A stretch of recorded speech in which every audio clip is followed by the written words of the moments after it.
കിട്ടിയത് 6 വർഷം പ്രായം മാത്രമേ SDP ഉണ്ടായിരുന്നു. 2020 SDP വീണ്ടും മത്സരിച്ചു. SDP കേരള രാഷ്ട്രീയത്തിൽ പ്രത്യേകിച്ച് ഒരു ചലനം സൃഷ്ടിക്കാൻ പോകുന്ന ഒരു രാഷ്ട്രീയ പാർട്ടിയല്ല എന്ന് കേരളത്തിലെ പരമ്പരാഗത രാഷ്ട്രീയ പാർട്ടികൾ പലപ്പോഴും തീരുമാനിച്ചു വെച്ചിരുന്നു. SDP പ്രത്യേകിച്ച് ഒരു പഞ്ചായത്ത് പോലും ഭരിക്കാൻ കഴിയാത്ത ഒരു രാഷ്ട്രീയ പാർട്ടിയാണ് എന്നാണ് മുസ്ലിം ലീഗിന്റെ സംസ്ഥാന നേതാവ് ഉൾപ്പെടെ PK കുഞ്ഞാലിക്കുട്ടിയൊക്കെ ഇടക്കിടക്ക് പത്രസമ്മേളനം നടത്തി പറയാറുണ്ടായിരുന്നു. അദ്ദേഹത്തിന് അത് പറയുന്നതിൽ പ്രത്യേക താല്പര്യം ഉണ്ടായിരുന്നു. പക്ഷെ ഞങ്ങളെ സംബന്ധിച്ചിടത്തോളം മുസ്ലിം ലീഗോ കോൺഗ്രസോ CPM ഒരു അജണ്ട അല്ലാത്തത് കൊണ്ട് തന്നെ ഇന്ത്യയിൽ വളർന്നു വരുന്ന സംഘപരിവാര ഭീകരതയ്ക്കെതിരെയുള്ള പ്രായോഗിക രാഷ്ട്രീയത്തിന് തുടക്കമിടുക എന്ന ഒരു വലിയ ലക്ഷ്യത്തോടു കൂടി ഞങ്ങൾ തുടങ്ങിവെച്ച ഒരു ചെറിയ മുന്നേറ്റമാണ് ഞങ്ങൾ നടത്തിക്കൊണ്ടിരിക്കുന്നത് എന്നതുകൊണ്ട് ഞങ്ങൾ ഞങ്ങളുടെ പണി നിർത്തിയില്ല.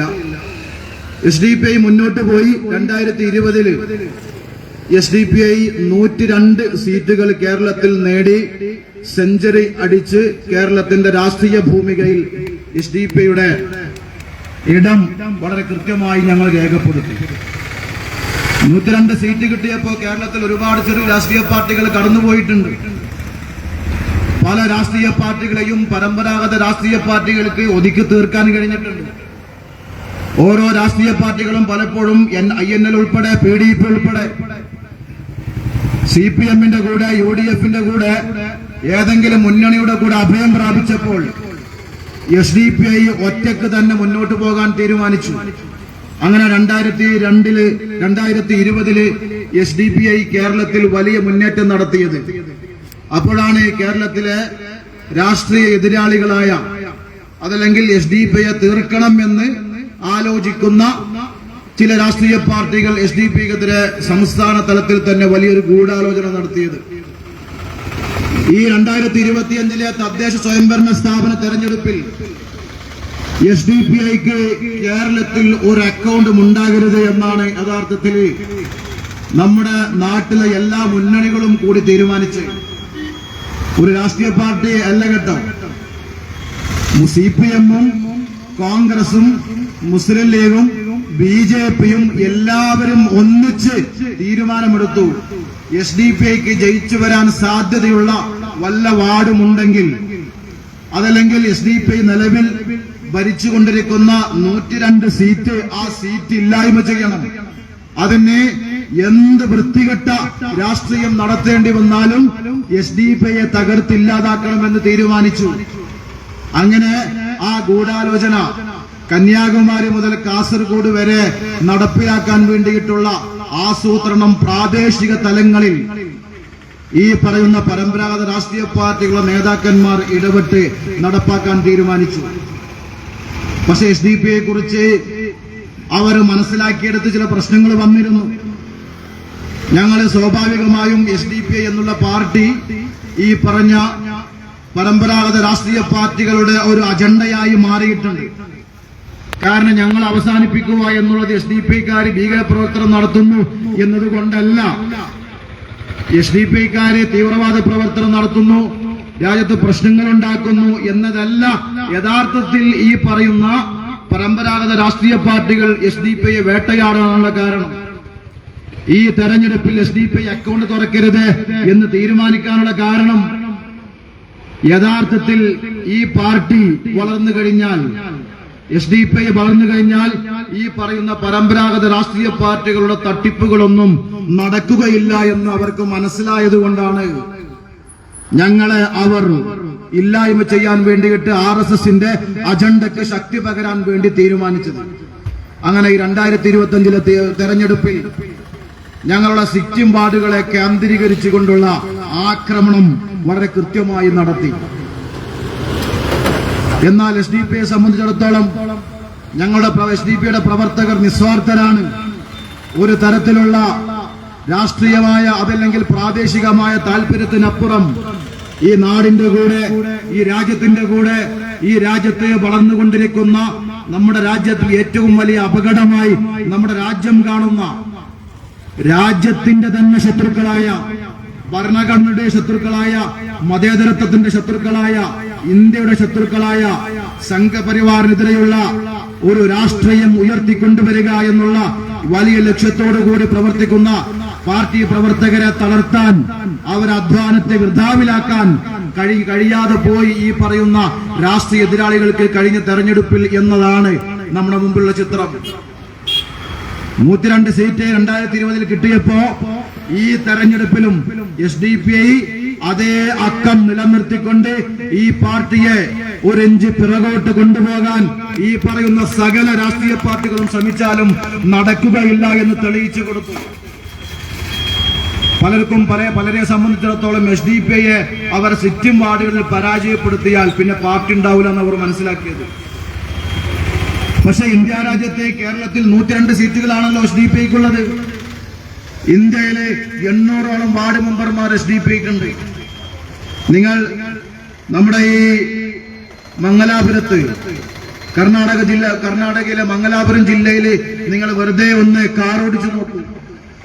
SDPIയുടെ കൊടികളില്ലാത്ത പ്രദേശങ്ങൾ നിങ്ങൾക്ക് കാണാൻ കഴിയില്ല. ആ പ്രദേശത്ത് CPM എത്ര വാർഡ് മെമ്പർമാരുണ്ട് എന്ന് ചോദിച്ചു നോക്ക്. ആ പ്രദേശത്ത് മുസ്ലിം ലീഗുകാർക്ക് എത്ര വാർഡ് മെമ്പർമാരുണ്ട് എന്ന് അന്വേഷിച്ചു നോക്കൂ. അവർക്ക് ഉണ്ടാക്കാൻ കഴിയാഞ്ഞിട്ടില്ല. പക്ഷേ അവരുടെ അജണ്ട യഥാർത്ഥത്തിൽ കർണാടകയിലില്ല. പക്ഷേ കർണാടകയിലെ മംഗലാപുരം ജില്ലയിൽ മാത്രം SDPIക്ക് 125 വാർഡ് മെമ്പർമാരുണ്ട്. 6 പഞ്ചായത്ത് ഭരണസമിതിയുണ്ട്. ഏതാണ് മംഗലാപുരം ജില്ല എന്ന് പറയുന്നത്? ഏത് നിമിഷവും സംഘപരിവാറിന്റെ ആക്രമണം പ്രതീക്ഷിച്ചു നിൽക്കുന്ന ന്യൂനപക്ഷ സമുദായങ്ങൾ ജീവിച്ചുകൊണ്ടിരിക്കുന്ന മംഗലാപുരം ജില്ലയില്, കർണാടകയില്, ആ നാട്ടിലെ പിന്നാക്ക ജനവിഭാഗങ്ങൾക്ക്, മുസ്ലിങ്ങൾക്ക്, ക്രൈസ്തവർക്ക്, RSSന്റെ ആക്രമണം നേരിടാൻ സാധ്യതയുള്ളവർക്ക് സുരക്ഷയൊരുക്കാൻ വേണ്ടി 125 വാർഡ് മെമ്പർമാരും 6 പഞ്ചായത്ത് ഭരണസമിതിയും കർണാടകയിലെ മംഗലാപുരം ജില്ലയിൽ മാത്രം SDPIക്കുണ്ട്. അങ്ങനെ രാജ്യത്തിന്റെ പല സംസ്ഥാനങ്ങളിലും, ഉത്തർപ്രദേശിൽ യോഗി ആദിത്യനാഥ് ഭരിക്കുന്ന ഉത്തർപ്രദേശിൽ SDPIക്ക് ജില്ലാ പഞ്ചായത്ത് മെമ്പർമാരുണ്ട്. അവിടെയൊന്നും CPMോ മുസ്ലിം ലീഗോ ഒന്നും അല്ല SDPIയുടെ മുമ്പിലുള്ള അജണ്ട. ഞങ്ങളുടെ അജണ്ട ഈ പറയുന്ന ഈ പരമ്പരാഗത രാഷ്ട്രീയ പാർട്ടികൾക്കെതിരെ യുദ്ധം പ്രഖ്യാപിക്കുക എന്നതുമായിരുന്നില്ല. ഇന്നലെയും അങ്ങനെയല്ല, ഇന്നും അങ്ങനെയല്ല, നാളെയും അങ്ങനെയല്ല. SDPIക്ക് രാജ്യത്ത് വളരെ കൃത്യമായ ഒരു രാഷ്ട്രീയമുണ്ട്. ഞങ്ങളെ സംബന്ധിച്ചിടത്തോളം ഞങ്ങളെ ആ പാർട്ടി ഞങ്ങളുടെ ആശയവുമായി ഞങ്ങൾ മുന്നോട്ട് പോവുകയാണ്. മെല്ലെ മെല്ലെ മെല്ലെ തിന്നാൽ മുള്ളും തിന്ന എന്ന പഴമൊഴി അർത്ഥവത്താക്കുന്ന രീതിയിൽ ഞങ്ങൾ സഞ്ചരിച്ചു കൊണ്ടിരിക്കുകയാണ്. ഞങ്ങൾ പറയുന്ന ഇന്ത്യയുടെ ചരിത്രമാണ്, ഇന്ത്യയുടെ സമകാലികതയാണ്, ഇന്ത്യയുടെ ഭാവിയാണ്. അത് ഈ രാജ്യത്തെ ജനങ്ങളോട് പറഞ്ഞുകൊണ്ടേ ഇരിക്കുക എന്നുള്ള ചരിത്ര ദൗത്യമാണ് ഞങ്ങൾ നിർവഹിച്ചു കൊണ്ടിരിക്കുന്നത്. കേരളത്തിൽ, ഇന്ത്യയിൽ ഏതെങ്കിലും ഒരു പരമ്പരാഗത രാഷ്ട്രീയ പാർട്ടി ഞങ്ങളുടെ രാഷ്ട്രീയ ശത്രു ഇന്ന രാഷ്ട്രീയ പാർട്ടിക്കാരാണ് എന്ന് നമ്മൾ പറഞ്ഞു കേട്ടിട്ടുണ്ടോ? മുസ്ലിം ലീഗുകാരുടെ ശത്രു CPM ആണ്. CPMന്റെ രാഷ്ട്രീയ എതിരാളി കോൺഗ്രസ് ആണ്, മുസ്ലിം ലീഗാണ്. BJPയുടെ രാഷ്ട്രീയ എതിരാളി കോൺഗ്രസ് ആണ്. കോൺഗ്രസിന്റെ രാഷ്ട്രീയ എതിരാളി BJP ആണ്. പക്ഷേ രാഷ്ട്രീയ എതിരാളി എന്നതിനപ്പുറം ഞങ്ങളുടെ രാഷ്ട്രീയ ശത്രു ഇന്ന വിഭാഗമാണ് എന്ന് പറഞ്ഞ ഏതെങ്കിലും ഒരു രാഷ്ട്രീയ പാർട്ടിയെ നിങ്ങൾ ഇന്ത്യയുടെ ചരിത്രത്തിൽ, ഇന്ത്യയുടെ വർത്തമാനത്തിൽ നമുക്ക് കാണിച്ചു തരാൻ കഴിയുമോ? പക്ഷേ SDPI പറയുന്നു, SDPIക്ക് ധാരാളം രാഷ്ട്രീയ എതിരാളികളുണ്ട്. കോൺഗ്രസും മുസ്ലിം ലീഗും CPMും ഒക്കെ SDPIയുടെ രാഷ്ട്രീയ എതിരാളികൾ മാത്രമാണ്, രാഷ്ട്രീയ ശത്രുവല്ല. ഞങ്ങൾ തെരഞ്ഞെടുപ്പിൽ മത്സരിക്കുമ്പോൾ അവർക്കെതിരെ മത്സരിക്കും, അവർക്കെതിരെ ഞങ്ങൾ വോട്ട് പിടിക്കും. അത് ഒരു സ്പോർട്സ്മാൻ സ്പിരിറ്റോട് കൂടിയുള്ള ഞങ്ങളുടെ ഒരു ആവേശം മാത്രമായിരിക്കും. പക്ഷെ ഇന്ത്യയില് തങ്ങളുടെ രാഷ്ട്രീയ ശത്രു RSS ആണ്, BJP ആണ് എന്ന് കൃത്യമായി നിർവചിച്ച് പ്രവർത്തിക്കുന്ന ഒരേ ഒരു രാഷ്ട്രീയ പാർട്ടി SDPI മാത്രമാണ്. അതെന്തുകൊണ്ടാണ്? ഞങ്ങൾക്ക് പ്രത്യേക താല്പര്യം ഉണ്ടായതുകൊണ്ടല്ല. ഞങ്ങളെക്കുറിച്ച് പലരും നേരത്തെ തെറ്റിദ്ധരിച്ചതുപോലെ, ഇപ്പോഴും പലരും തെറ്റിദ്ധരിക്കുന്നത് പോലെ മുസ്ലിം ലീഗിനെ ഇല്ലാതാക്കാൻ വേണ്ടി ഉണ്ടാക്കിയ രാഷ്ട്രീയ പാർട്ടിയാണ് ഇന്ന് പലർക്കും തെറ്റിദ്ധാരണ ഉണ്ട്. വോട്ട് ഭിന്നിപ്പിക്കാൻ വേണ്ടി ശ്രമിക്കുന്ന ആളുകളാണ് എന്ന് പലപ്പോഴും ഞങ്ങൾക്കെതിരെ പ്രചരണം നടത്തിയിട്ടുണ്ട്. പക്ഷെ ആലോചിച്ച് നോക്കൂ, SDP-ക്കെതിരെ ഈ കഴിഞ്ഞ, ഞാൻ ചില ഉദാഹരണങ്ങൾ മാത്രം നിങ്ങളുടെ മുമ്പിൽ വെക്കുകയാണ്. കഴിഞ്ഞ ഈ തദ്ദേശ സ്വയംഭരണ സ്ഥാപനം തെരഞ്ഞെടുപ്പിൽ SDP-യുടെ സ്ഥാനാർത്ഥികളെ തോൽപ്പിക്കാൻ വേണ്ടി CPM-ഉം കോൺഗ്രസും മുസ്ലിം ലീഗും കൂട്ടുപിടിച്ചത് BJP-ക്കാരെയാണ്. BJP-ക്ക് 250-300 വോട്ടുകൾ ഉണ്ടായിരുന്ന SDP ജയിക്കാൻ സാധ്യതയുണ്ടായിരുന്ന പല സ്ഥലങ്ങളിലും BJP-യുടെ വോട്ട് കാണാനല്ല. UDF ആണ് അവിടെ ജയിക്കാൻ സാധ്യതയെങ്കിൽ UDF വന്നാലും വേണ്ടില്ല, മുസ്ലിം ലീഗ് വന്നാലും വേണ്ടില്ല, BJP വന്നാലും വേണ്ടില്ല, SDP വരാൻ പാടില്ല എന്നുള്ള തീരുമാനത്തോടുകൂടി എല്ലാ മുന്നണികളും ഒരുമിച്ചു. കേരളത്തിൽ അല്ലെങ്കിൽ ഇന്ത്യയിൽ BJP-ക്ക് പോലും ഇത്രയേറെ മുക്കൂട്ട് മുന്നണികളെ നേരിടേണ്ട സാഹചര്യം ഉണ്ടായിട്ടില്ല. ഈ LDF-ഉം UDF-ഉം ഒന്നിച്ച് തീരുമാനമെടുക്കുകയാണെങ്കിൽ കേരളത്തിൽ ഒരു വാർഡ് മെമ്പർ ഉണ്ടാക്കാൻ BJP-ക്ക് സാധിക്കുമായിരുന്നോ? പാലക്കാട് മുനിസിപ്പാലിറ്റി ഭരിക്കുന്നത് BJP-യാണ്. ആ പാലക്കാട് മുനിസിപ്പാലിറ്റിയിൽ നിന്നും BJP ഇല്ലാതാക്കാൻ LDF-ഉം UDF-ഉം തീരുമാനിച്ചാൽ മതി. എന്താ തീരുമാനിക്കാത്തത്? LDF-കാരും UDF-കാരും അവരെ ഇന്ത്യ ബ്ലോക്കിന്റെ ആളുകളാണ്. ഇന്ത്യ ബ്ലോക്കുകാർ നമുക്കറിയാലോ. മല്ലികാർജുൻ ഖാർഗെയുടെ നേതൃത്വത്തിൽ, രാഹുൽ ഗാന്ധിയുടെ നേതൃത്വത്തിൽ ഇന്ത്യ ഒട്ടാകെ BJP അവസാനിപ്പിക്കാൻ വേണ്ടി CPM-ഉം കോൺഗ്രസും മുസ്ലിം ലീഗും തുടങ്ങിയിട്ടുള്ള ഇന്ത്യയിലെ മുഴുവൻ രാഷ്ട്രീയ പാർട്ടികളെയും മതേതര പാർട്ടികൾ എന്ന് പറയുന്ന മുഴുവൻ പാർട്ടികളെയും അണിനിരത്തിക്കൊണ്ട് BJP-യെ തടയാൻ വേണ്ടിയിട്ടാണ് ഇന്ത്യ ബ്ലോക്ക് ഉണ്ടായിരിക്കുന്നത്. ആ ഇന്ത്യ ബ്ലോക്കിന് കൃത്യമായിട്ടുള്ള സതുദ്ദേശം ഉണ്ടായിരുന്നുവെങ്കിൽ, BJP ഇല്ലാതാക്കലാണ് അവരുടെ ലക്ഷ്യമെങ്കിൽ എന്തേ പാലക്കാട് മുനിസിപ്പാലിറ്റിയിൽ LDF-ഉം BJP-യും ഒന്നിച്ചു നിൽക്കാതിരുന്നു? LDF-ഉം UDF-ഉം ഒന്നിച്ചു നിന്നാ ഇന്ന് തിരുവനന്തപുരം കോർപ്പറേഷൻ BJP ഭരിക്കുമോ? നമ്മുടെ ക്യാപിറ്റൽ സിറ്റി തിരുവനന്തപുരം ഇന്ന് ഭരിക്കുന്നത് BJP-യാണ്.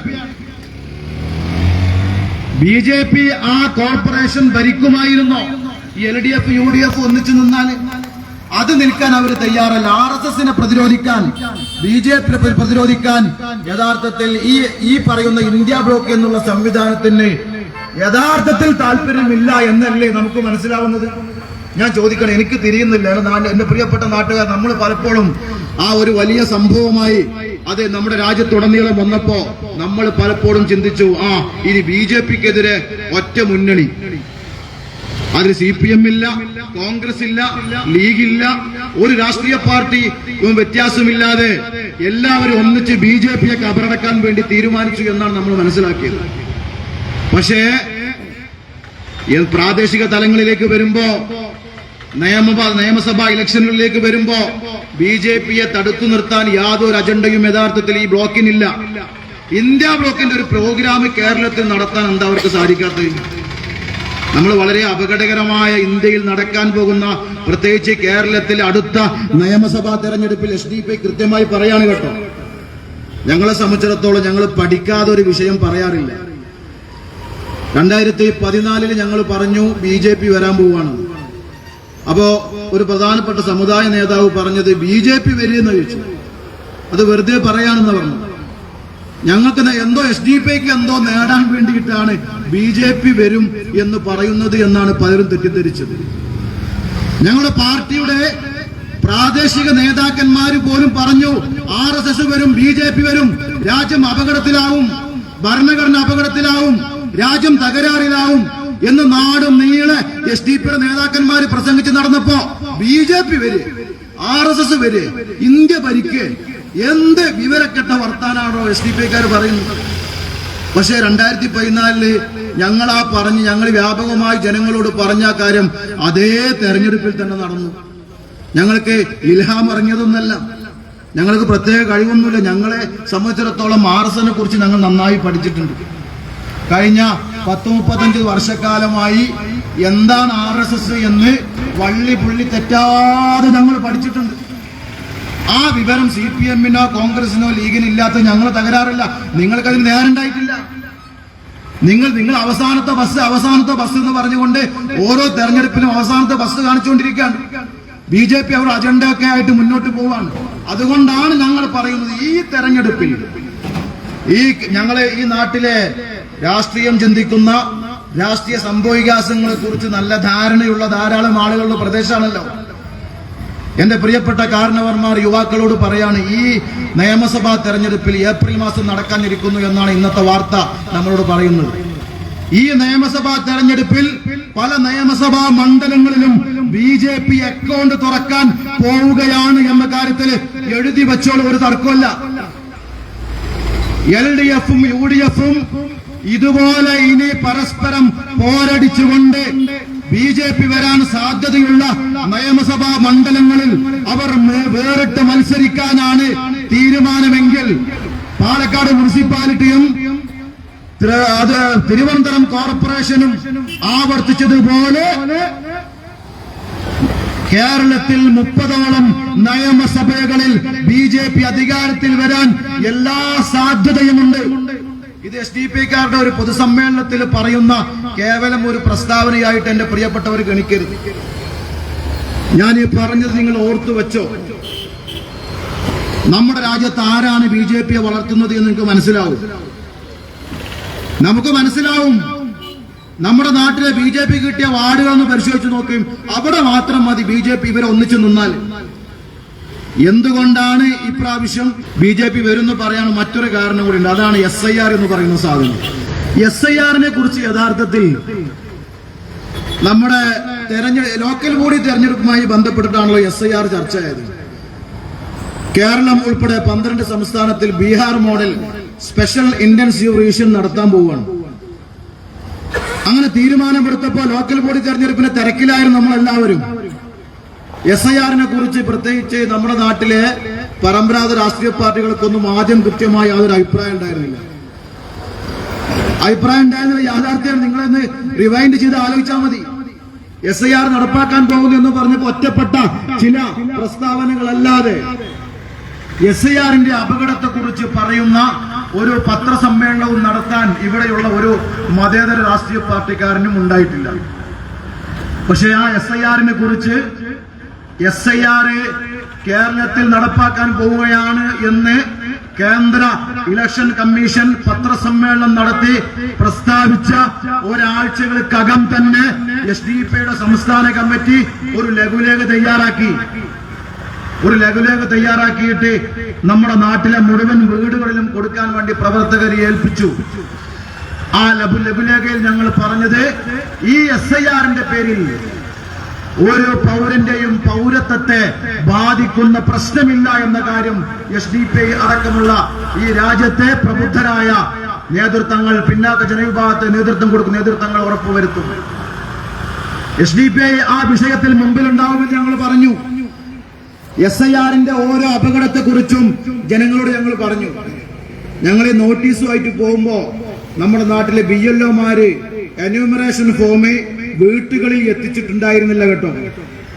വീട്ടുകളിലേക്ക് എന്യൂമറേഷൻ അപ്ലിക്കേഷൻ ഫോമുമായി നമ്മുടെ നാട്ടിലെ BLO-മാര്, ബൂത്ത് ലെവൽ ഓഫീസേഴ്സ് വീട് സന്ദർശിക്കുന്നതിന് മുമ്പ് തന്നെ ആ വീട്ടുകാരെ കണ്ട് SIR എന്താണ്, അതിന്റെ അപകടം എന്താണ്, അത് പൂരിപ്പിക്കേണ്ടത് എങ്ങനെയാണ്, അത് നടപ്പിലാക്കേണ്ടത് എങ്ങനെയാണ്, അതുമായി മുന്നോട്ട് നമ്മൾ എങ്ങനെയാണ് നമ്മൾ അഭിമുഖീകരിക്കേണ്ടത് എന്നുള്ള വിശദാംശങ്ങൾ മുഴുവൻ ഈ നാട്ടിലെ ആളുകളോട് ഞങ്ങൾ ചർച്ച ചെയ്തു, ജനങ്ങളോട് സംസാരിച്ചു കൊണ്ടിരുന്നു. ആ SIR ഉണ്ടാക്കാൻ പോകുന്ന അപകടമാണ് ഈ നിയമസഭയിൽ BJP വരുമെന്ന് ഞാൻ പറയാൻ കാരണം എന്താണെന്നറിയോ? ഇപ്പോൾ തന്നെ നമ്മുടെ കരട് വോട്ടർ പട്ടിക വന്നല്ലോ. ആ കരട് വോട്ടർ പട്ടിക ഒന്ന് പരിശോധിച്ച് നോക്കൂ. മിക്കവാറും നമ്മളുടെ ബൂത്തുകളിൽ നിന്ന്, ഓരോ ബൂത്തിൽ നിന്നും 100ഉം 150ഉം വോട്ടുകൾ വെട്ടിമാറ്റിയിട്ടുണ്ട്. SIR-മായി ബന്ധപ്പെട്ട് കേരളത്തിലെ ഇലക്ഷൻ കമ്മീഷണർ ഒരു സ്വകാര്യ ചാനലിൽ വന്ന് അദ്ദേഹം നടത്തിയ ഒരു പ്രസ്താവന നിങ്ങൾക്ക് എല്ലാവർക്കും അറിയാം. ഒരു വലിയ ചതിയായിരുന്നു അദ്ദേഹത്തിന്റെ പ്രസ്താവന എന്ന് പിന്നീടാണ് നമുക്ക് മനസ്സിലായത്. 2002 വോട്ടർ പട്ടികയിലെ മാതാപിതാക്കളുടെയും വെല്ലിമ്മയുടെയും വെല്ലിപ്പയുടെയും, മാതാപിതാക്കളെ ഇല്ലെങ്കിൽ പ്രശ്നമില്ല, വെല്ലിപ്പാന്റെയും വെല്ലിമ്മയുടെയും ഉണ്ടായാൽ മതി, അവരുടേതില്ലെങ്കിലും കുഴപ്പമില്ല. ഇലക്ഷൻ കമ്മീഷൻ പറയാണ്, നിങ്ങളുടെ അടുത്ത ഒരു ബന്ധുവിന്റെ പേരുണ്ടായാൽ മതി, നിങ്ങൾക്ക് ഈ സ്പെഷ്യൽ ഇന്റൻസീവ് റിവിഷന്റെ ഭാഗമായിട്ടുള്ള ഈ പറയുന്ന വോട്ടർ പട്ടികയിൽ നിങ്ങൾക്ക് ഇടം തടാൻ കഴിയും എന്ന് പറഞ്ഞ അന്ന് SIR-നെതിരെ ഒരു പ്രതിഷേധം ഉയരാതിരിക്കാൻ വേണ്ടി ഇലക്ഷൻ കമ്മീഷണർ ഈ നാട്ടിലെ ജനങ്ങളെ പറ്റിച്ചതായിരുന്നു അത്. പിന്നീട് BLO-മാര്, എന്റെ നാട്ടിലെ BLO എന്റെ കയ്യിൽ SIR-ന്റെ ഫോം ഞങ്ങളെ വീട്ടിൽ കൊണ്ടുവരാൻ വേണ്ടി വന്ന സമയത്ത് ഞാൻ ആ സഹോദരനോട് ചോദിച്ചു, എന്താണ് SIR-മായി ബന്ധപ്പെട്ട് നിങ്ങൾക്ക് വല്ല പ്രയാസമോ പ്രശ്നങ്ങളോ നിങ്ങൾക്ക് മനസ്സിലാവുന്നുണ്ടോ? അപ്പൊ അവര് പറഞ്ഞു, ജനങ്ങൾക്ക് ആവശ്യമില്ലാത്ത ആശങ്കയുണ്ട്, ഇത് പൗരത്വവുമായി ബന്ധപ്പെട്ട എന്തോ രേഖയാണ് എന്നൊക്കെയാണ് ആളുകളെ തെറ്റിദ്ധരിച്ചിരിക്കുന്നത് എന്നൊക്കെ പറഞ്ഞ് ഇത് കേവലം ഒരു ശുദ്ധീകരണ പ്രക്രിയ മാത്രമാണ് എന്ന് ജനങ്ങളോട് ഞാൻ പറഞ്ഞു കുഴങ്ങി എന്ന് ഈ സഹോദരി പറയാണ്. അതേ സഹോദരിയുടെ കയ്യിൽ എന്റെ വീട്ടിലെ 7 അംഗങ്ങളുടെ SIR പൂരിപ്പിച്ച ഫോമുമായിട്ട് ഞാൻ ആ സഹോദരിയുടെ വീട്ടിൽ പോയി. എന്നിട്ട് ഈ അപേക്ഷ കൊടുക്കുന്ന സമയത്ത് ആ സഹോദരിയോട് ഞാൻ ചോദിച്ചു, നിങ്ങളിപ്പോ ഈ അപേക്ഷ പൂരിപ്പിച്ച് നിങ്ങളുടെ ഒഫീഷ്യൽ സൈറ്റ്, നിങ്ങളുടെ വെബ്സൈറ്റിൽ ഇത് അപ്ലോഡ് ചെയ്തുകൊണ്ടിരിക്കുകയാണല്ലോ, ഇലക്ഷൻ കമ്മീഷന്റെ വെബ്സൈറ്റിൽ. ഇത് അപ്ലോഡ് ചെയ്യുമ്പോൾ എന്തെങ്കിലും പ്രശ്നങ്ങൾ നിങ്ങൾക്ക് കാണാനുണ്ടോ? അപ്പൊ ആ സഹോദരി പറഞ്ഞു, അമീർ അലി, ഞാൻ കരുതിയ പോലൊന്നല്ല, ഇതിൽ പല ആളുകളുടെയും ഫോമുകൾ അപ്ലോഡ് ചെയ്യാൻ കഴിയുന്നില്ല, അവരുടെ വിവരങ്ങൾ അപ്ലോഡ് ചെയ്യാൻ കഴിയില്ല. നേരത്തെ നമ്മൾ പറഞ്ഞിരുന്നത് മാതാപിതാക്കളുടെയും അവരുടെ മാതാപിതാക്കളുടെയും പേരുകൾ ഇല്ലെങ്കിലും ബന്ധുക്കളുടെ പേരുണ്ടായാൽ SIR-ന്റെ ലിസ്റ്റിൽ ഉണ്ടാവുമെന്നാണ്. പക്ഷെ ഉണ്ടാവുകയില്ല എന്നാണ് ഞങ്ങൾക്ക് മനസ്സിലായത്. അതുപോലെ തന്നെ ധാരാളം പ്രശ്നങ്ങൾ ഇത് അപ്ലോഡ് ചെയ്യുമ്പോൾ ഉണ്ടായിക്കൊണ്ടിരിക്കും.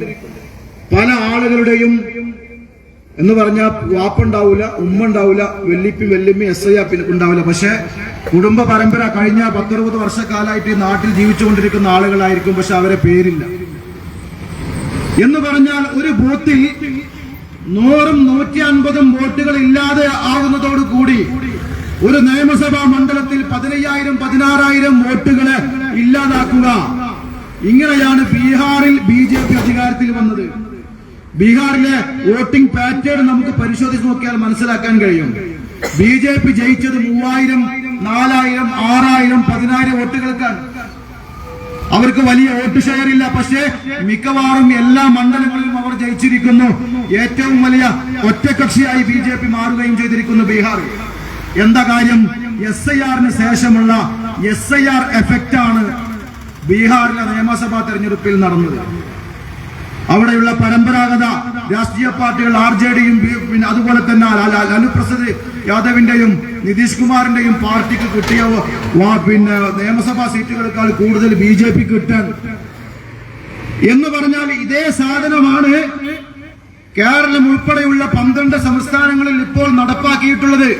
ജനുവരിയിൽ അതിന്റെ ഫൈനൽ ലിസ്റ്റ് വരാൻ പോവാണ്. ജനുവരി ലിസ്റ്റ് വരും, ഫെബ്രുവരിയും മാർച്ചും ഏപ്രില് ആയിക്കഴിഞ്ഞാൽ നിയമസഭയും നടക്കും. ആ നിയമസഭ നടന്നാൽ കഴിഞ്ഞ ലോക്സഭാ തെരഞ്ഞെടുപ്പിൽ, എന്റെ പ്രിയപ്പെട്ടവർ ശ്രദ്ധിക്കുന്നുണ്ടെങ്കിൽ നിങ്ങളുടെ മനസ്സിൽ നിങ്ങൾ കുറിച്ചു വെക്കാൻ വേണ്ടി പറയാണ്, കഴിഞ്ഞ ലോക്സഭാ തെരഞ്ഞെടുപ്പിൽ 2024 ലോക്സഭാ തെരഞ്ഞെടുപ്പിൽ 10ഓളം സീറ്റിൽ BJP നിയമസഭാ മണ്ഡലങ്ങളിൽ മുമ്പിലാണ്. 10ഓളം സീറ്റിൽ നിയമസഭാ മണ്ഡലങ്ങളിൽ മുമ്പിലാണ്. 10 സീറ്റിൽ 2ാം സ്ഥാനത്താണ്. ബാക്കി 10 സീറ്റിൽ ഏറെക്കുറെ 1ാം സ്ഥാനത്തോടും 2ാം സ്ഥാനത്തോടും ചേർന്ന് നിൽക്കാൻ. അതാ ഞാൻ 30 മണ്ഡലം എന്ന് പറയാൻ കാരണം. ഈ നിയോജക മണ്ഡലത്തിൽ നിന്നും 15,000 വോട്ടുകൾ, 10,000-ലധികം വോട്ടുകൾ ഇല്ലായ്മ ചെയ്താൽ BJPക്ക് 1000, 1500, 2000, 3000 വോട്ടുകൾക്ക് ജയിച്ചു കയറാൻ സാധിക്കും. ഈ യാഥാർത്ഥ്യം തുറന്നു പറയാൻ അടുത്ത നിയമസഭയിൽ BJP അക്കൗണ്ട് തുറക്കാൻ പോകുന്നു എന്ന് മനസ്സിലാക്കി BJPയെ കേരളത്തിൽ നിന്നും അകറ്റി നിർത്താനുള്ള ഏതെങ്കിലും ഒരു പദ്ധതി നമ്മുടെ നാട്ടിലെ കോൺഗ്രസുകാർ ചെയ്യുന്നുണ്ടോ? CPM-കാർ ചെയ്യുന്നുണ്ടോ? മുസ്ലിം ലീഗുകാർ ചെയ്യുന്നുണ്ടോ? ഇല്ല. ഞങ്ങൾ അതാ പറഞ്ഞുകൊണ്ടിരിക്കുന്നത്. നമ്മുടെ കേരളവും അപകടത്തിലേക്ക് പോവാണ്. ഇവർക്ക് LDF-ന് പിന്നെ UDF-നെ പ്രതിരോധിക്കലാണ് പണി, UDF-ന് LDF-നെ പ്രതിരോധിക്കലാണ് പണി. അതിനിടയിൽ BJP നമ്മുടെ കേരളത്തിൽ അധികാരത്തിൽ വരാനുള്ള സാധ്യത പോലുമുണ്ട്. ഞാനിത് വെറുതെ പറയാം, നിങ്ങൾ കണക്ക് പരിശോധിച്ച് നോക്കി. സോഷ്യൽ മീഡിയ ഇപ്പൊ ചാറ്റ് GPT-യും ജെമിനിയും അതുപോലെ തന്നെ ഡീപ് സീക്കും എന്നൊക്കെ പറഞ്ഞിട്ട് ധാരാളം ഇത് സംബന്ധിച്ച് കൃത്യമായ കണക്കുകൾ നമുക്ക് തരുന്ന ആർട്ടിഫിഷ്യൽ ഇന്റലിജൻസ് ഉൾപ്പെടെയുള്ള സംവിധാനങ്ങളുള്ള ആപ്പുകളുണ്ട്. നമുക്ക് നമ്മുടെ വിരലിൽ അമർത്തിക്കഴിഞ്ഞാൽ ഇത് ഞാൻ വെറുതെ പ്രസംഗിച്ച് നിങ്ങളുടെ മുമ്പിൽ കളവ് പറയേണ്ട കാര്യമൊന്നുമില്ല. ഈ സാഹചര്യം നമ്മുടെ കേരളത്തിൽ വരാൻ പോവുകയാണ്. ആ സാഹചര്യത്തെ കുറിച്ചാണ് ഞങ്ങൾ പറയുന്നത്.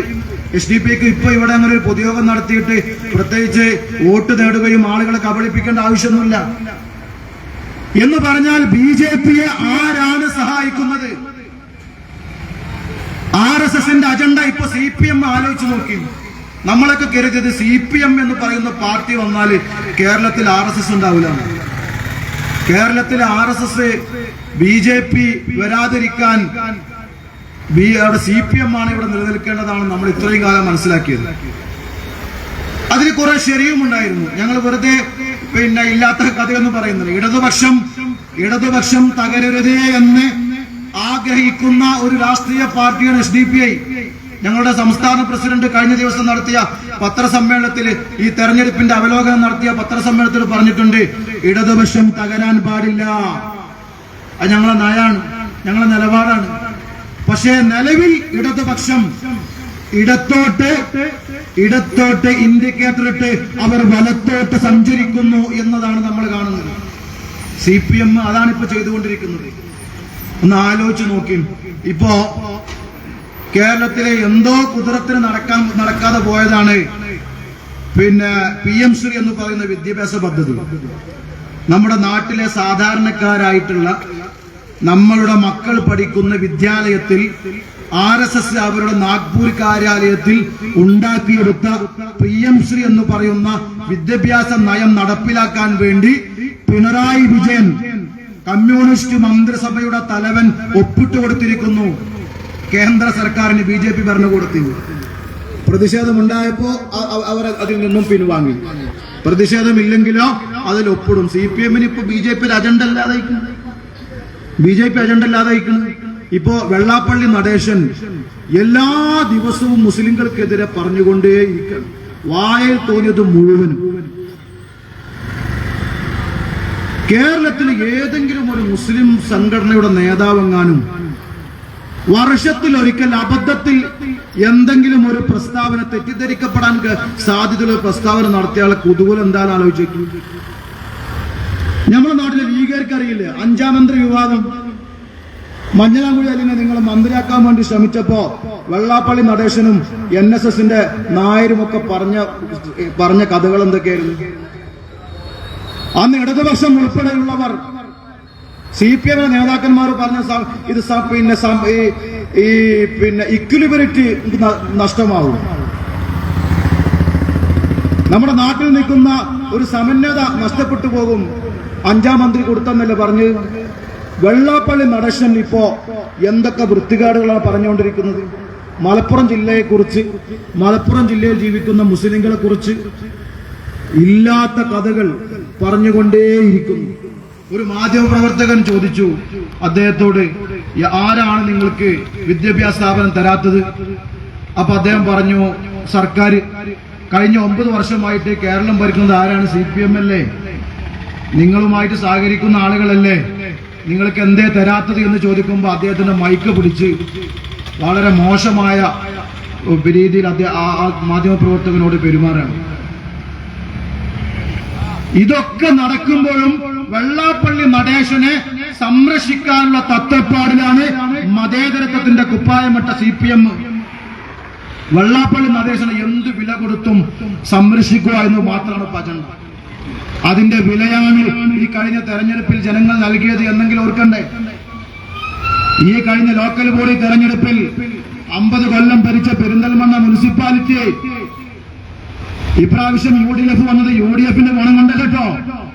UDFകാരെന്തോ മഹത്വം ചെയ്തുകൊണ്ടല്ല, LDFനെതിരെ, LDFന്റെ നയങ്ങൾക്കെതിരെ, ന്യൂനപക്ഷ വിരുദ്ധ നയങ്ങൾക്കെതിരെ സംഘപരിവാറിന് ഓരം ചെയ്തുകൊണ്ട് CPM അടുത്ത കാലത്തെടുത്ത PMC ഉൾപ്പെടെ ഈ പറയുന്ന NSSന്റെയും വെള്ളാപ്പള്ളി നടേശന്റെയും ഒക്കെ അരമനകളിൽ പോയി എല്ലാ ആദർശവും ബലി കഴിപ്പിച്ചപ്പോ കേരളത്തിലെ ന്യൂനപക്ഷങ്ങൾ പ്രതികരിച്ചു, മുസ്ലിങ്ങളും പ്രതികരിച്ചു, ക്രിസ്ത്യാനികളും പ്രതികരിച്ചു, പൊതുജനങ്ങളും പ്രതികരിച്ചു.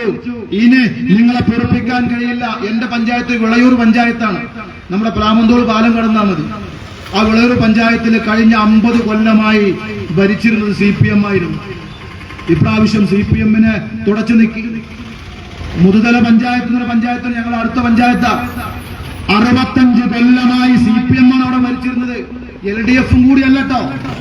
CPM ഒറ്റയ്ക്ക് ഭരിച്ചിരുന്ന മുതുതല പഞ്ചായത്ത് 65 വർഷം കഴിഞ്ഞപ്പോ ഇപ്പൊ UDF ഭരിക്കുക.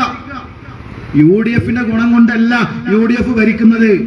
UDF-കാർ അങ്ങനെ തെറ്റിദ്ധരിച്ചിരിക്കുന്നത്. UDF-കാർ എന്തോ ഗുണം കൊണ്ടാണെന്ന്. UDF-ന്റെ ഗുണം കൊണ്ടല്ല. CPM LDF ഈ അടുത്ത കാലത്തായി എടുത്ത ന്യൂനപക്ഷ വിരുദ്ധ നിലപാടുകളാണ്.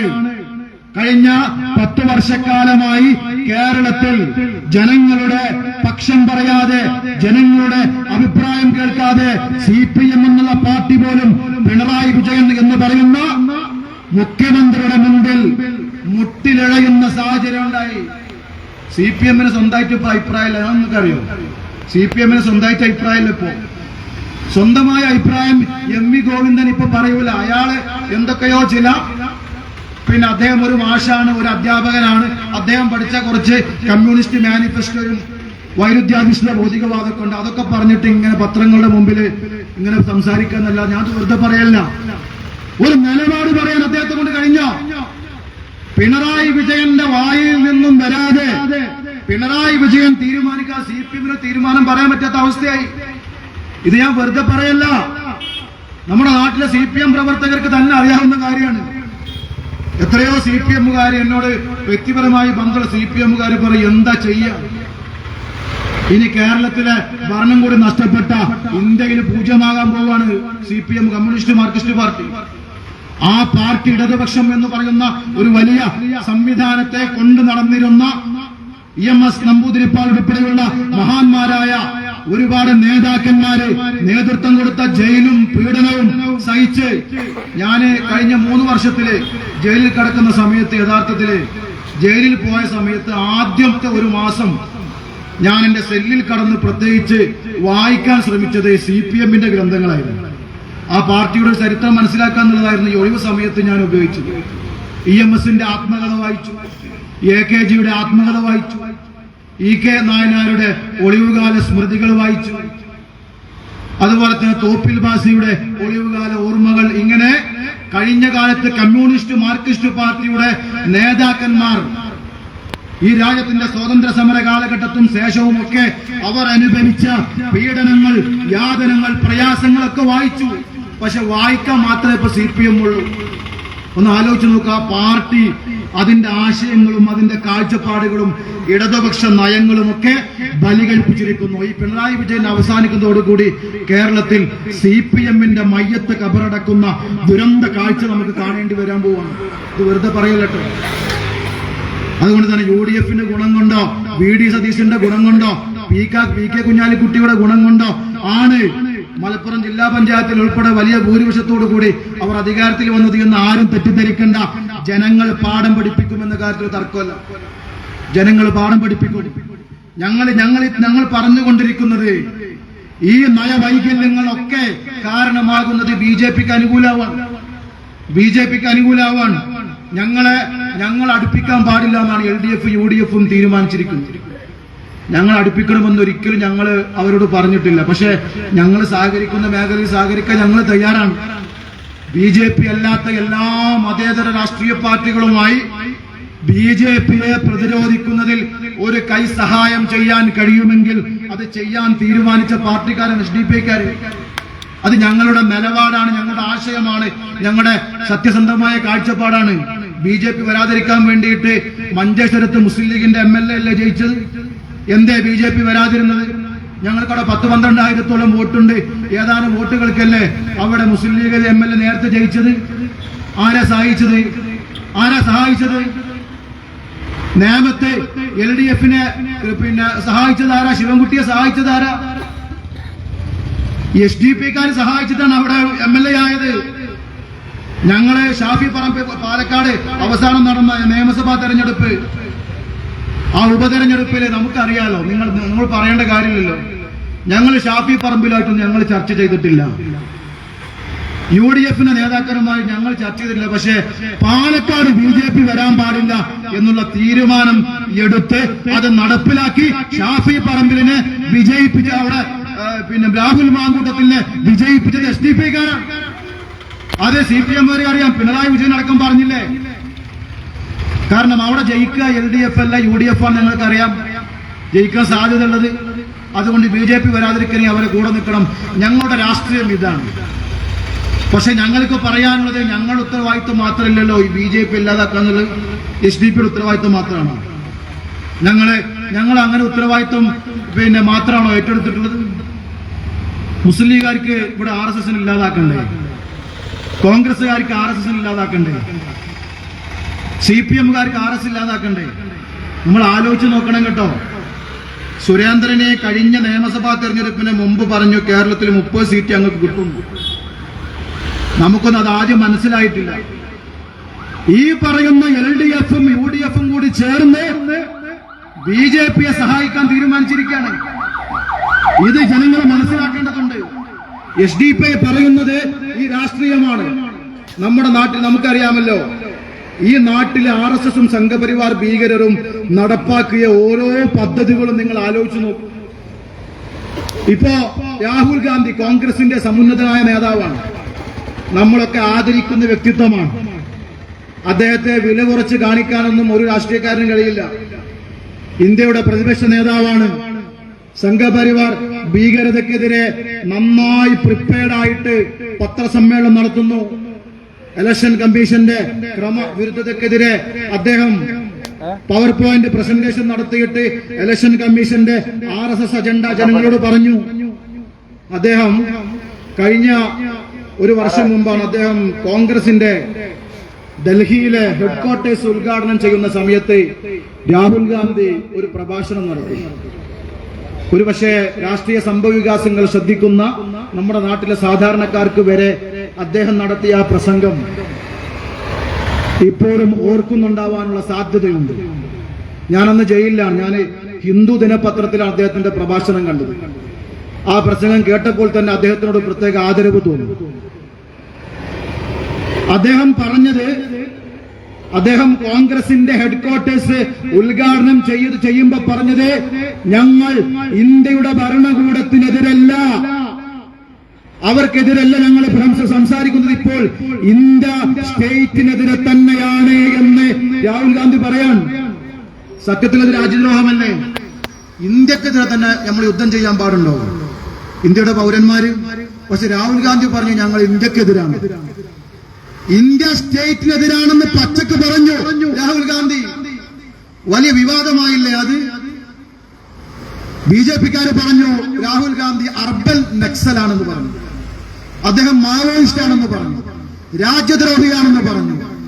രാഹുൽ ഗാന്ധിക്കെതിരെ വ്യാപകമായ പ്രതിഷേധം വ്യത്യസ്ത മീഡിയകൾ, അർണബ് ഗോസ്വാമിയുടെ റിപ്പബ്ലിക് അടക്കമുള്ള സംഘപരിവാറിന് വിധേയപ്പെടുന്ന മാധ്യമങ്ങൾ അദ്ദേഹത്തിന്റെ സ്റ്റേറ്റ്മെന്റ് ആഘോഷിച്ചു. പക്ഷെ അദ്ദേഹം വിശദീകരിച്ചപ്പോഴാണ് കാര്യം മനസ്സിലായത്. നമുക്കും ആദ്യം തോന്നി ഈ സ്റ്റേറ്റ്മെന്റിൽ എന്തോ പ്രശ്നമുണ്ടല്ലോ, ഈ സ്റ്റേറ്റ്മെന്റിൽ എന്തോ പ്രശ്നമുണ്ടല്ലോ എന്ന് നമുക്കും തോന്നിയിരുന്നു. പക്ഷെ പിന്നീടാണ് മനസ്സിലായത് രാഹുൽ ഗാന്ധി വിശദീകരിക്കാണ്. ഇന്ത്യയിലെ എല്ലാ സ്ഥാപനങ്ങളും, ഭരണഘടനാ സ്ഥാപനങ്ങളും RSS-ന് വിധേയപ്പെട്ടിരിക്കുന്നു, സംഘപരിവാറിന് വിധേയപ്പെട്ടിരിക്കുന്നു, കാവ്യവൽക്കരിക്കപ്പെട്ടിരിക്കുന്നു. ഇന്ത്യയുടെ മുഴുവൻ സംവിധാനങ്ങൾക്കെതിരെയും ഇന്ത്യയിലെ ജനങ്ങൾ പോരാടേണ്ട ഒരു കാലഘട്ടം വന്നിരിക്കുന്നു എന്ന് ഇന്ത്യയുടെ പ്രതിപക്ഷ നേതാവ് രാഹുൽ ഗാന്ധി ഡൽഹിയിൽ വെച്ച് പ്രഖ്യാപിച്ചു. ഈ രാഹുൽ ഗാന്ധിയുടെ കൂടെ നിൽക്കാനെങ്കിലും കോൺഗ്രസുകാർക്ക് കഴിയണ്ടേ? അദ്ദേഹം എത്ര കഷ്ടപ്പെട്ടുകൊണ്ടാണ് യഥാർത്ഥത്തിൽ ഈ പത്രസമ്മേളനങ്ങൾ നടത്തിയത്? എത്ര പ്രയാസപ്പെട്ടു. അദ്ദേഹത്തിന്റെ കൂടെ ഒരു പ്രൊഫഷണൽ വിങ് പ്രവർത്തിക്കുന്നുണ്ട്, കോൺഗ്രസ്സുകാരല്ല കേട്ടോ.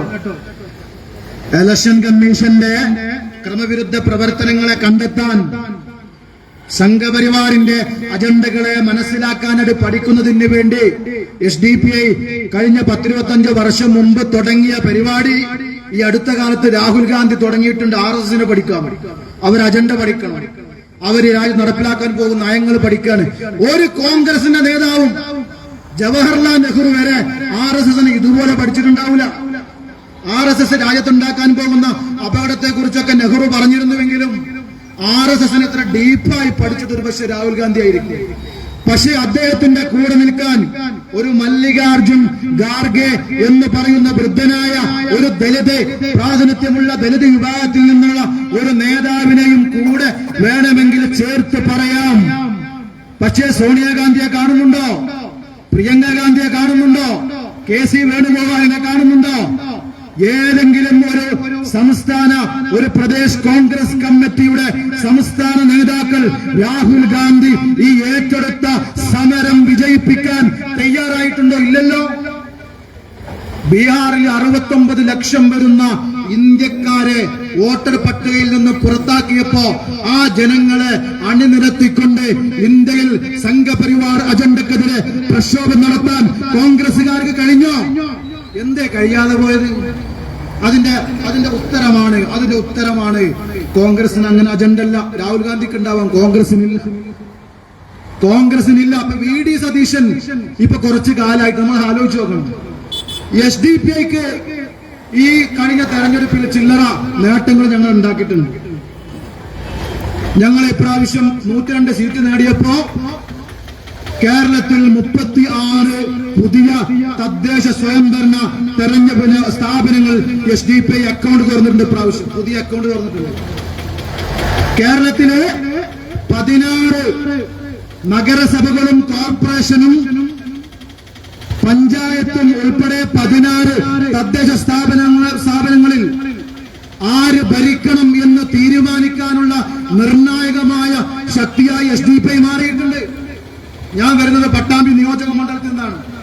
ഞങ്ങളുടെ മണ്ഡലത്തിലെ ഓങ്ങല്ലൂർ പഞ്ചായത്തില് അവിടെ 11 LDF ആണ്, 8 UDF ആണ്, അതിൽ 4 കോൺഗ്രസും 3 മുസ്ലിം ലീഗുമാണ്. അവിടെ SDPIക്ക് 5 വാർഡ് മെമ്പർമാരുണ്ട്. 3 മെമ്പർമാരായിരുന്നു കഴിഞ്ഞ പ്രാവശ്യം ഉണ്ടായിരുന്നത്. ആ 3-ൽ നിന്നും 5-ലേക്ക് ഞങ്ങൾ മാറി. അതുപോലെ തന്നെ കേരളത്തിലുടനീളം കണ്ണൂർ കോർപ്പറേഷനിൽ SDPI ഇപ്രാവശ്യം അക്കൗണ്ട് തുറന്നു. ഞങ്ങളവിടുത്തെ വിമൻ ഇന്ത്യ മൂവ്മെന്റിന്റെ ജില്ലാ പ്രസിഡന്റ് ഷമീറ ഫിറോസ് വമ്പിച്ച ഭൂരിപക്ഷത്തോടുകൂടി കണ്ണൂർ കോർപ്പറേഷനിലെ അറക്കൽ ഡിവിഷനിൽ നിന്ന് വിജയിച്ചു. അങ്ങനെ ഞങ്ങളുടെ ഷഹീദ് ഷാൻ, ഞങ്ങളുടെ സംസ്ഥാന സെക്രട്ടറി, 2021 ഡിസംബർ 18-ാം തീയതി ഞങ്ങളുടെ സംസ്ഥാന സെക്രട്ടറി K. ഷാന് RSSകാർ അദ്ദേഹത്തിന്റെ നാട്ടിൽ വെച്ചുകൊണ്ട് കൊലപ്പെടുത്തുകയുണ്ടായി. RSSകാർ വിചാരിച്ചത് ഷാനെ തീർക്കുന്നതോടുകൂടി SDPI അങ്ങ് അവസാനിപ്പിച്ച് കളയാം എന്നായിരുന്നു. SDPIക്ക് നല്ല വേരോട്ടമുള്ള അദ്ദേഹത്തിന്റെ പ്രദേശമായ മണ്ണഞ്ചേരിയിൽ, ആലപ്പുഴ ജില്ലയിൽ പാർട്ടിയുടെ സംസ്ഥാന നേതാവ് എന്ന നിലയ്ക്ക് അദ്ദേഹത്തെ കൊല ചെയ്താൽ കേരളത്തിൽ SDPIയെ ഭയപ്പെടുത്താം എന്നാണ് RSSകാർ വിചാരിച്ചത്. പക്ഷെ അവർക്ക് തെറ്റി. ഈ തെരഞ്ഞെടുപ്പിൽ ആലപ്പുഴയിലെ ജനങ്ങൾ മധുര പ്രതികാരം ചെയ്തു. ആലപ്പുഴയിലെ ഷാന്റെ സ്വന്തം വാർഡിലെ ഷഹീദ് ഷാന്റെ സ്വന്തം വാർഡിൽ 701 വോട്ടിന്റെ ഭൂരിപക്ഷത്തിൽ SDPIയുടെ സ്ഥാനാർത്ഥി ജയിച്ചു. ഷാന്റെ നാടായ മണ്ണഞ്ചേരി എന്ന് പറയുന്ന പ്രദേശം ഉൾക്കൊള്ളുന്ന 6-7 വാർഡുകൾ ഉൾക്കൊള്ളുന്ന മണ്ണഞ്ചേരി ബ്ലോക്ക് ഡിവിഷനിൽ വമ്പിച്ച ഭൂരിപക്ഷത്തോടുകൂടി ഷാന്റെ ഉറ്റ സുഹൃത്തും കൂടിയായിട്ടുള്ള പാർട്ടിയുടെ ജില്ലാ നേതാവും കൂടിയായിട്ടുള്ള നവാസ് നൈന വലിയ ഭൂരിപക്ഷത്തോടുകൂടി മണ്ണഞ്ചേരി ബ്ലോക്ക് ഡിവിഷനിൽ വിജയിച്ചു. ആലപ്പുഴ ജില്ലയിൽ മാത്രം 6 തദ്ദേശ സ്ഥാപനങ്ങളിൽ SDPI ആര് ഭരിക്കണം എന്ന് തീരുമാനിക്കാനുള്ള നിർണായക ശക്തിയായി മാറി. അങ്ങനെ കേരളത്തിൽ ധാരാളം പഞ്ചായത്തുകൾ SDPI നിർണായകമായി. ഇതൊക്കെ ഒന്ന് പരിശോധിച്ച് നോക്കാൻ എന്റെ പ്രിയപ്പെട്ട നാട്ടുകാരോട് ഞാൻ ആവശ്യപ്പെടാണ്. അപ്പൊ അങ്ങനെ പാങ്ങോട്, തിരുവനന്തപുരത്തെ പാങ്ങോട് പഞ്ചായത്തിൽ SDPIക്ക് 2-3 വാർഡ് മെമ്പർമാരും. അവിടെ പ്രാദേശിക UDF നേതാക്കൾ SDP നേതാക്കളെ സമീപിച്ചു, നിങ്ങൾ ഞങ്ങളെ കൂടെ നിൽക്കണം. UDFകാർ ഞങ്ങളെ സമീപിച്ചു. UDFന്റെ കോൺഗ്രസിന്റെ നേതാക്കന്മാര് ഞങ്ങളുമായിട്ട് സംസാരിച്ചു. ഞങ്ങളുടെ നിലപാട് അതാണ്. ഞങ്ങൾക്ക് BJP അല്ലാത്ത എല്ലാ രാഷ്ട്രീയ പാർട്ടികളോടും സംസാരിക്കുന്നതിന് ഞങ്ങൾ എതിരല്ല. ആ പാങ്ങോട് പഞ്ചായത്തിൽ UDFകാരും SDP-ക്കാരും ഒന്നിച്ച് അവിടെ ഭരിക്കാൻ തീരുമാനിച്ചപ്പോ VD സതീശൻ പറഞ്ഞു SDP-യുടെ പിന്തുണ വേണ്ട, അതുകൊണ്ട് പ്രസിഡന്റ് രാജിവെക്കണം. അങ്ങനെ പാങ്ങോട് പഞ്ചായത്തിന്റെ പ്രസിഡന്റ് രാജിവെപ്പിച്ചു.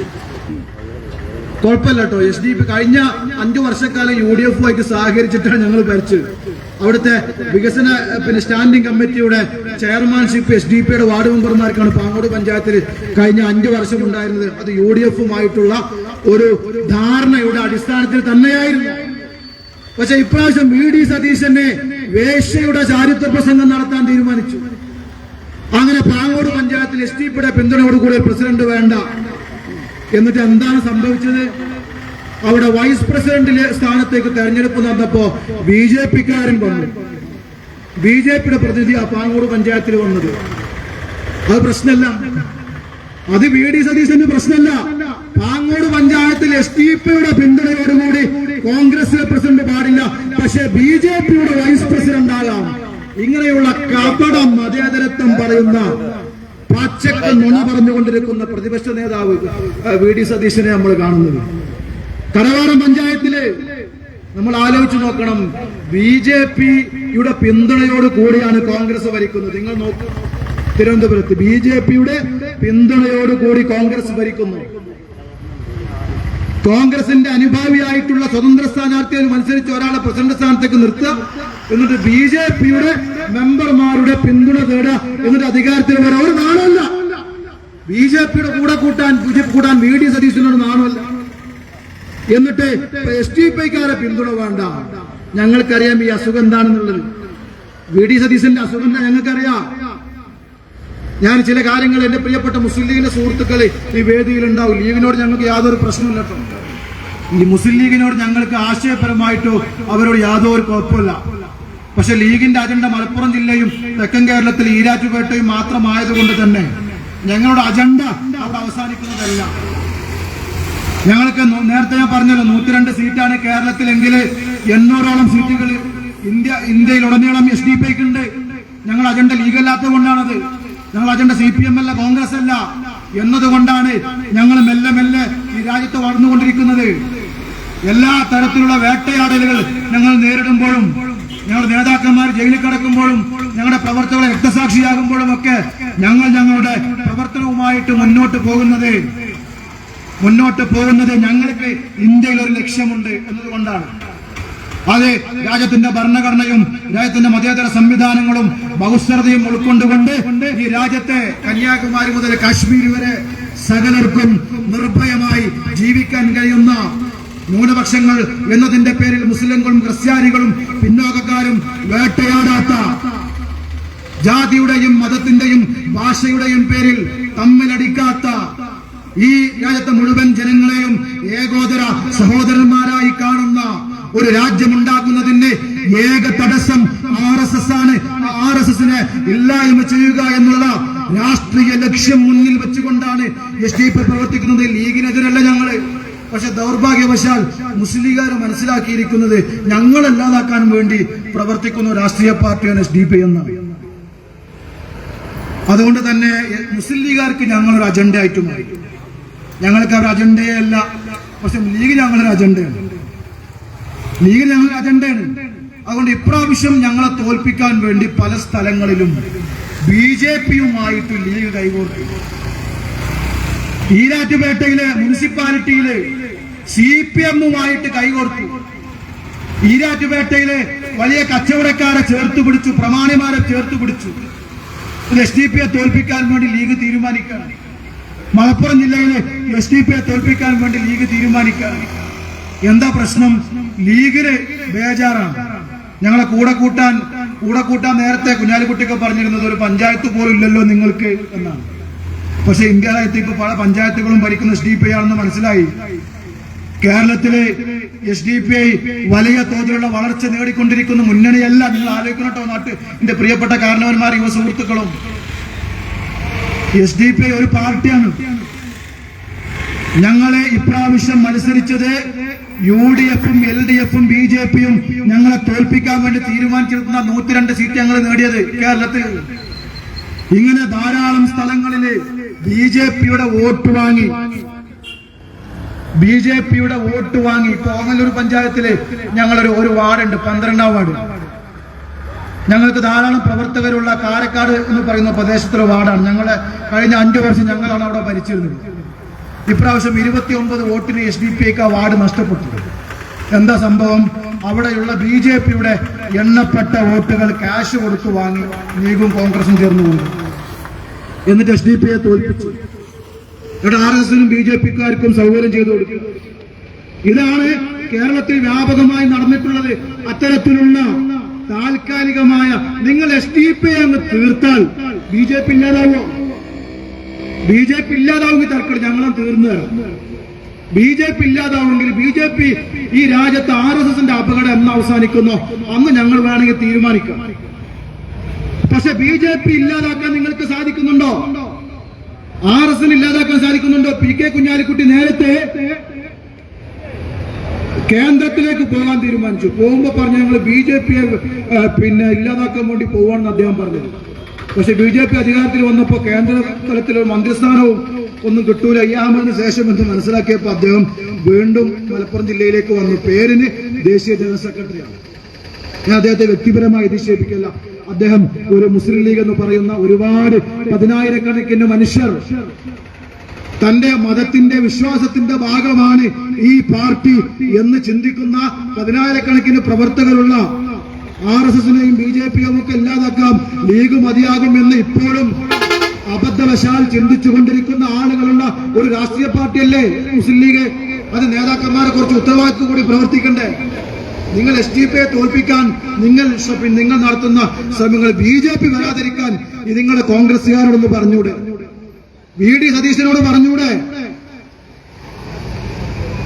LDF-ഉം UDF ആയിട്ടൊക്കെ ഒന്നിച്ച് നിന്നുകൂടെ? SDPയെ തകർക്കാൻ വേണ്ടി നിങ്ങൾ സമയം കഴിയുന്ന നേരം. അതുകൊണ്ട് തന്നെ SDPക്ക് പറയാനുള്ളത് ഞങ്ങളുടെ രാഷ്ട്രീയ അജണ്ടയുമായിട്ട് മുന്നോട്ട് പോവാം.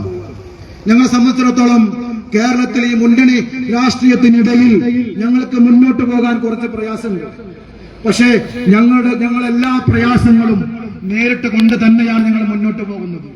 ഈ രാജ്യത്തിന്റെ ഭരണകൂടം തന്നെ അവർ വേട്ടയാടാൻ തീരുമാനിച്ച രാഷ്ട്രീയ പാർട്ടികളിൽ ഒന്നാമത്തെ പാർട്ടിയാണ് SDPI എന്ന് ഞങ്ങൾക്ക് തികഞ്ഞ ബോധ്യമുണ്ട്. അത്തരം കൃത്യമായ ബോധത്തോടു കൂടി തന്നെയാണ് ഈ വഴിയിൽ ജയിലുണ്ടാകാം, ഈ വഴിയിൽ യാതനകൾ ഉണ്ടാവാം, പീഡനങ്ങൾ ഉണ്ടാകാം, രക്തസാക്ഷിത്വം വരിക്കാം എന്ന് തീരുമാനിച്ചുറപ്പിച്ചുകൊണ്ട് തന്നെയാണ് ഓരോ SDPI പ്രവർത്തനം മുന്നോട്ട് പോകുന്നത്. പക്ഷേ ഞങ്ങൾ സ്വപ്നം കാണുന്ന ഒരു നാട്, ഒരു രാജ്യം ഉണ്ടാകുമെന്നുള്ള ശുഭാപ്തി വിശ്വാസം ഞങ്ങൾക്കുണ്ട്. ഒരു നാടുണ്ടാകും, ഈ നാട്ടിലെ ജനങ്ങള് ഞങ്ങളുടെ കൂടെ നിൽക്കും, SDPയെ മനസ്സിലാക്കും, SDPയുടെ രാഷ്ട്രീയത്തെ തിരിച്ചറിയും എന്ന് ഞങ്ങൾക്ക് നല്ല ബോധ്യമുണ്ട്. അങ്ങനെ ഞങ്ങൾ മെല്ലെ മെല്ലെ മുന്നോട്ട് നീങ്ങുകയാണ്. അങ്ങനെയാണ് ഓരോ തദ്ദേശ സ്ഥാപനങ്ങളിലും ഞങ്ങൾ നിർണായകമായ ശക്തിയായി മാറിക്കൊണ്ടിരിക്കുന്നത്. തമിഴ്നാട്ടിലും അതുപോലെ തന്നെ കർണാടകയിലും SDPI മാറ്റി നിർത്താൻ പറ്റാത്ത രാഷ്ട്രീയ പാർട്ടിയാണ്. ഇപ്പോ കഴിഞ്ഞ ദിവസം മുംബൈയിൽ നിന്നും പൂനെയിൽ നിന്നും നമ്മളെ SDPയുടെ മെമ്പർമാർ ഉണ്ടായ വിവരം നമ്മളെ സാമൂഹ്യ മാധ്യമങ്ങളിലൂടെ നമ്മൾ കണ്ടിട്ടുണ്ട്. അതുകൊണ്ട് ഈ രാജ്യത്തെ ഇന്ത്യയില് ഞങ്ങളെ സംബന്ധിച്ചിടത്തോളം BJP അല്ലാത്ത എല്ലാ വിഭാഗത്തോടും സഹകരിച്ചുകൊണ്ടാണ് ഞങ്ങൾ ഈ രാജ്യത്തെ ഒരു വലിയ രാഷ്ട്രീയം മുന്നോട്ട് കൊണ്ടുപോയിക്കൊണ്ടിരിക്കുന്നത്. എന്റെ പ്രിയപ്പെട്ട നാട്ടുകാർ, എന്റെ യുവ സുഹൃത്തുക്കൾ, എന്റെ പ്രിയപ്പെട്ടവർ, ഈ സുതാര്യമായ കൃത്യമായ വളച്ചുകെട്ടില്ലാത്ത കൃത്യമായ ലക്ഷ്യബോധത്തോടു കൂടി ദീർഘവിഷണത്തോടു കൂടി മെല്ലെ മെല്ലെ സഞ്ചരിച്ചുകൊണ്ടിരിക്കുന്ന ഈ രാഷ്ട്രീയ പാർട്ടിയുടെ ഭാഗമാകണമെന്ന് എന്റെ പ്രിയപ്പെട്ട നാട്ടുകാരോട്, യുവ സുഹൃത്തുക്കളോട്, ജനാധിപത്യ മതേതര വിശ്വാസികളോട് ഞാൻ അഭ്യർത്ഥിച്ചുകൊണ്ട് ഞാൻ ഈ പൊതുയോഗം ഔപചാരികമായി ഉദ്ഘാടനം ചെയ്തതായി അറിയിക്കുന്നു. നിങ്ങൾക്ക് നന്ദി. ജയ് SDPI.